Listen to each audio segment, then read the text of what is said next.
রূপ বদলে আরো ভয়ানক হয়ে উঠছে কিলিং মেশিন খ্যাত রাসেল ভাইপার বা চন্দ্রবোরা। সময়ের সাথে পাল্লা দিয়ে বাড়ছে অভিযোজন ক্ষমতা ও বিস্তৃতি।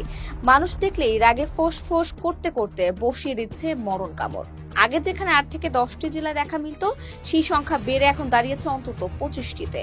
ঢাকা জেলায়ও রক্ষা পায়নি রাসেল ভাইপারের কাছ থেকে। চলমান মৌসুমে দোহারের বিভিন্ন স্থানে বিষধর সাপটিকে দেখা গেছে। বিস্তৃতি যেভাবে বাড়ছে তাতে আশঙ্কা করা হচ্ছে হয়তো নিকট ভবিষ্যতে রাজধানীর ভেতরে ঢুকে যাবে রাসেল ভাইপার। কারণ রাজধানী ঢাকার আশেপাশের অঞ্চলগুলোতে উৎপাত বেড়ে গেছে চন্দ্রবোরার। সরকারি তথ্য অনুযায়ী ঢাকার একেবারে কাছে মানিকগঞ্জের হরিরামপুর উপজেলার চর এলাকায় গত 3 মাসে মারা গেছে 5 জন। গত 2-3 বছর ধরে এর বিচরণ বহুগুণ বেড়ে গেছে।